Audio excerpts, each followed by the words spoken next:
Now I'm going to help you. This side of the tape is directed to your conscious mind, the part of your mind where you make decisions and where you are aware of now.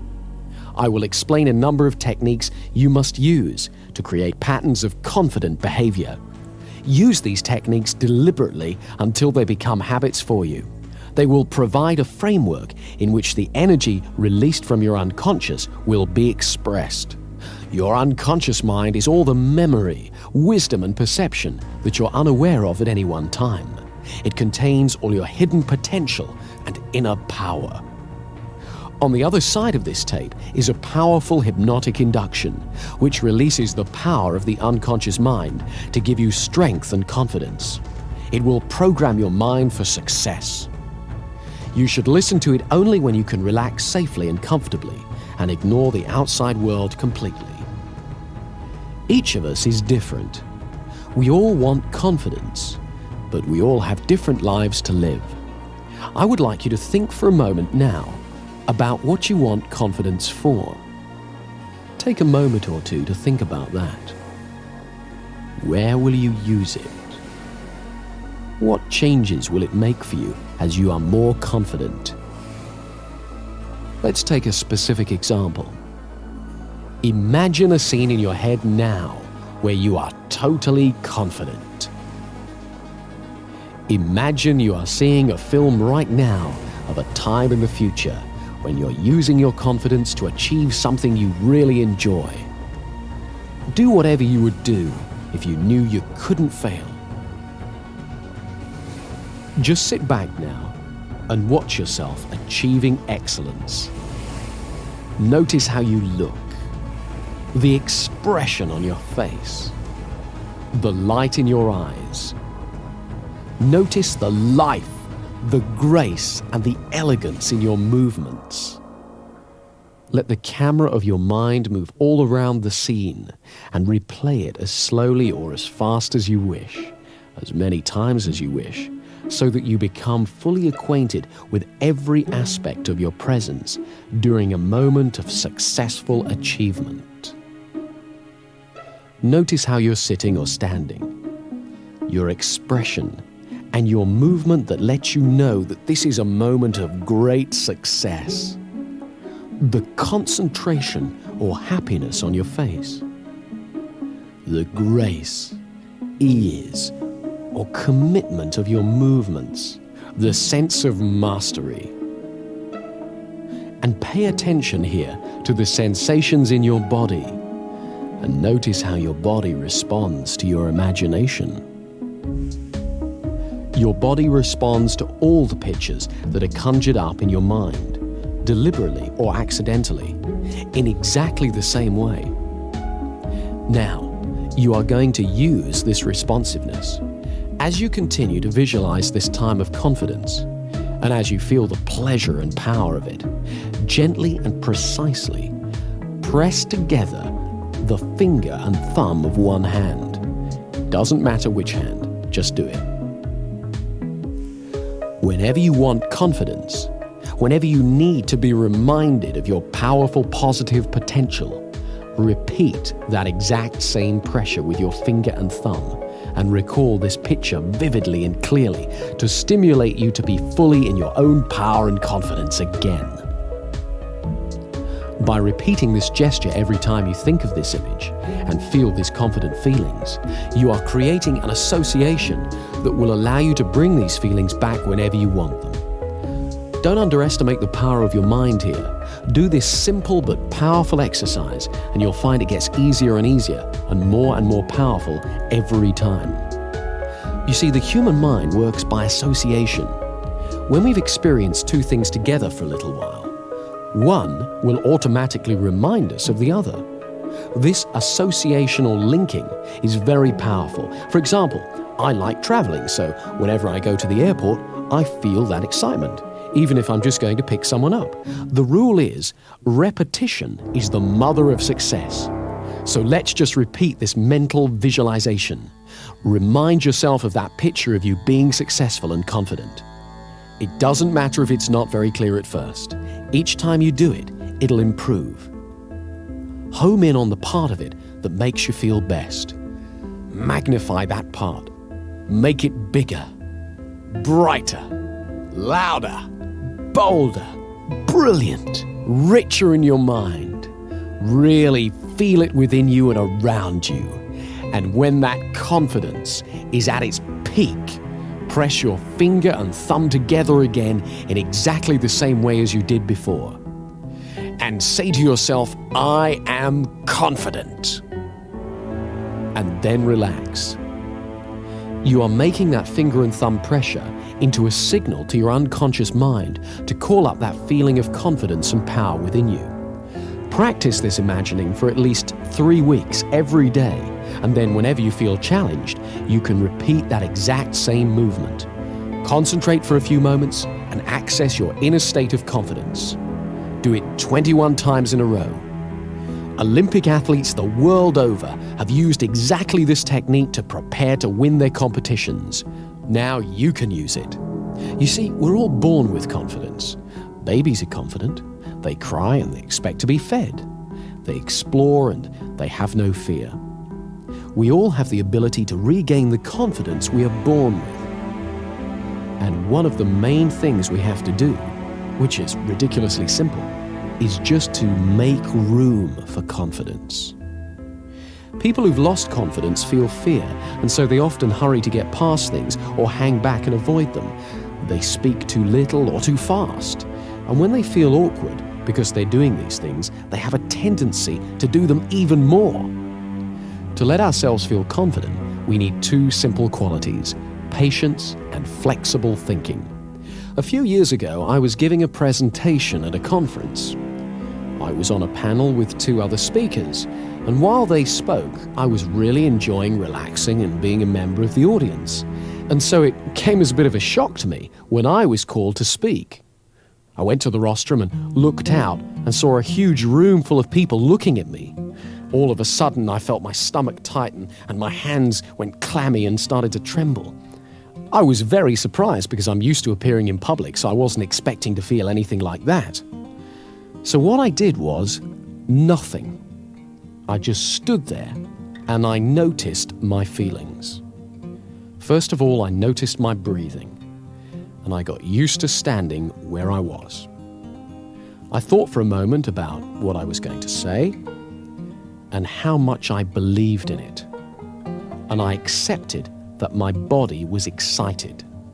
I was excited. I didn't have to call it stage fright or lack of confidence. I was excited. And that added a spark to my presentation. Then, when I felt ready to speak, I began. Now, this was a fairly simple little incident, but it shows 3 things. Firstly, you never know when you're going to be surprised, because I had no idea I was going to feel anything like that when I stood up. Secondly, it reminded me of the value of patience. I simply took my time to notice what I felt and got used to it. I didn't rush away from my feelings by diving straight into my presentation in a terrible rush. And when I acknowledged how I felt, it wasn't overwhelming. It helped to notice my breathing and to let that be calm as well. Thirdly, I reminded myself that the feeling I felt wasn't good or bad. It was just what I felt. And I could choose to call it fear or stage fright or eagerness or excitement. And I chose to call it excitement.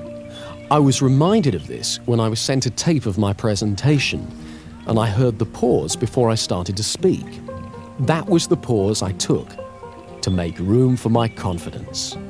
There are lots of ways you can make room for confidence in your life. In conversations, we can practice confident listening. Confident listening is allowing yourself to concentrate fully on the other person's speech. It means that rather than preparing what I'm going to say, I really listen to you.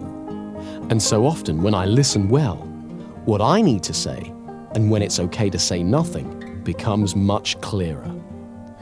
When I hear the rhythm of the conversation, I discover that there are plenty of times when silence is appropriate. By listening with patience, I make room for confidence in my conversations. The same is true with actions and feelings. Patience makes room for confidence. Turn your attention outward to the world while acknowledging what you feel. But don't judge or compare or worry. Stay curious. Don't judge yourself or others. Often you don't have to do half as much as you were worried about when you lacked confidence. And when it's time to act, what you have to do is clear and simple. We all use habits a great deal in our life. Some habits help our confidence, others don't. So to increase our confidence, we have to amplify the habits that assist us and eliminate those that don't. Much of our thinking is habitual. It happens all by itself and is just a string of associations. Mostly, we tend to be absorbed in a task or an interest, or afloat on the river of automatic thinking. However, we can affect it. With a little effort, we can redirect our attention. It turns out that associational thinking is very powerful, so this effort has to be made over and over again. At first, it's quite unnerving to discover how easily we can be distracted. But if we repeat the effort over and over again, we gradually find that we affect our patterns of association and also increase our powers of concentration. There's one very important way we need to make this effort.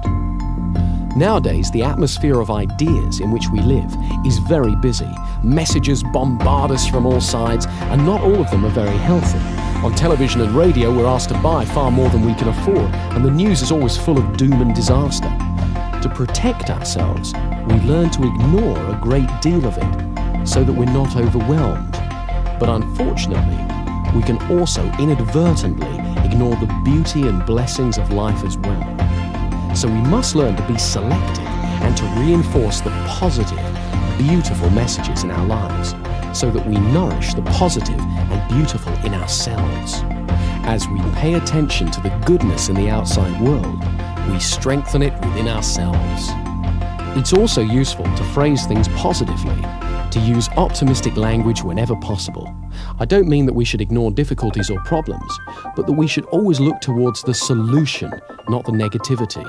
If we use positive words to ourselves and others, we're more likely to receive positive words and messages from them. Try to avoid putting people down or putting yourself down. If you want, you can make a game of cleaning up your language. Do it by yourself or with a friend. Watch out for negative phrases like, I can't, or I shouldn't, or I'll never, or I'm just not very good, or starting sentences with but or no. Whenever you hear yourself or a friend use a phrase like that, stop and rephrase it in positive terms. For example, instead of I can't do such and such, use I can learn how to do such and such, or I haven't learned to do such and such yet. There's no fixed meaning in life except the meaning that we bring to it. So let's make your life brighter by looking at things that you've got going for you. Positive thinking becomes a self-fulfilling prophecy. Every time we pay attention to something, we energize its presence within us.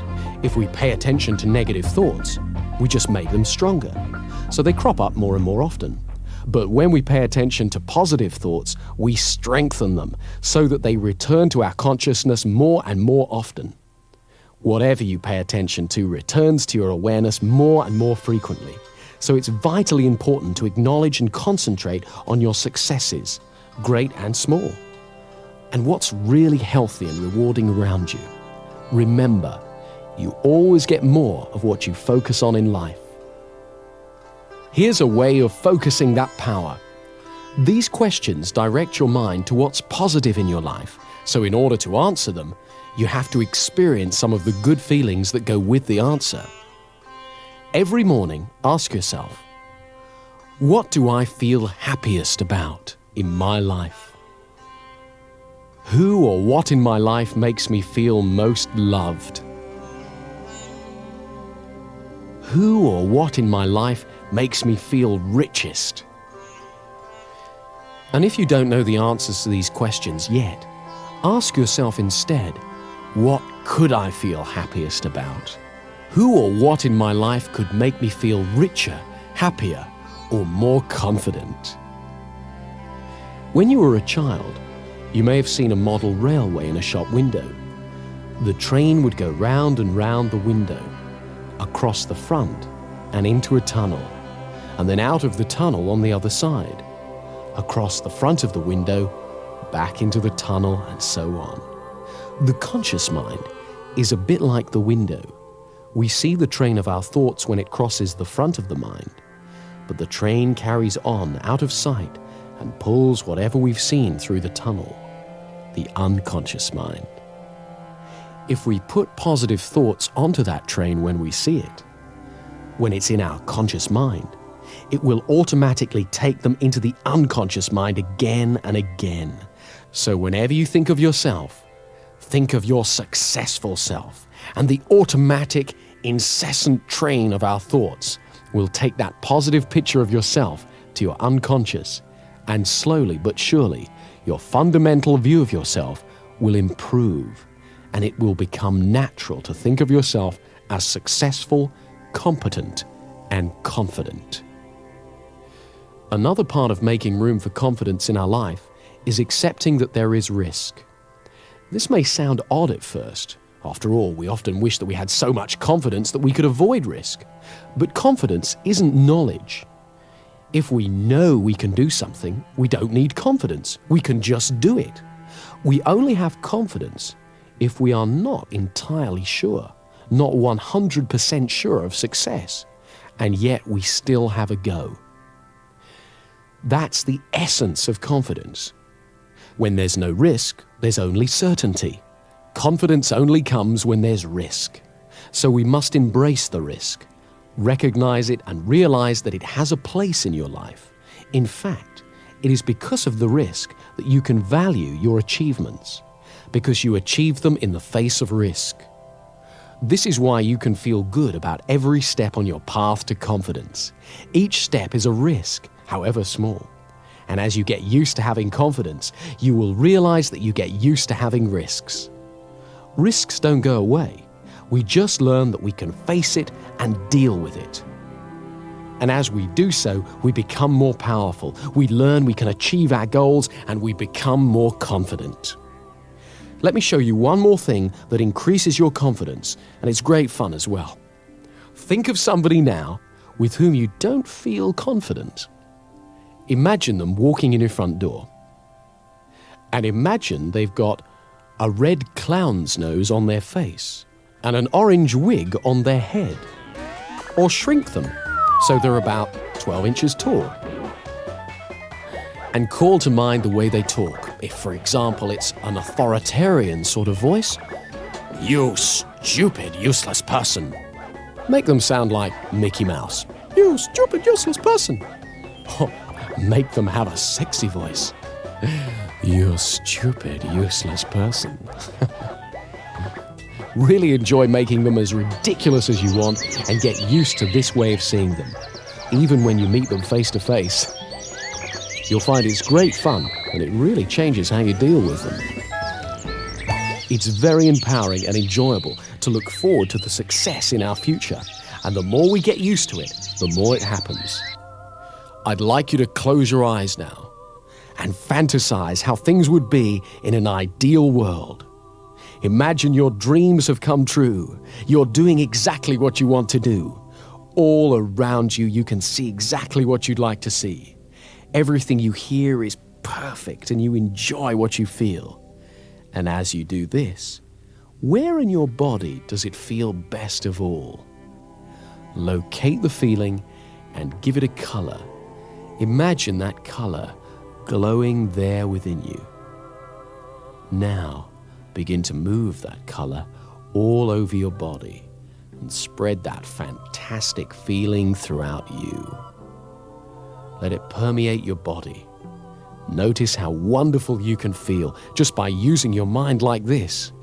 Make sure it's around your legs and feet, stomach, chest, shoulders, arms, hands and fingers, neck and face. Make it truly brilliant. Turn up the brightness, feeling joy and energy surging within you. Now double the intensity of that color again and keep that feeling within you. Wonderful, brilliant, bright, fantastic. When you feel good and happy, your non-verbal communications put you in tune with good and happy people, and help other people feel good too, so you create a warm, friendly atmosphere. With this simple exercise, you can actually affect all the world around you. Do this every day and you'll soon notice how it begins to bring out the optimism and enthusiasm in the people you mix with.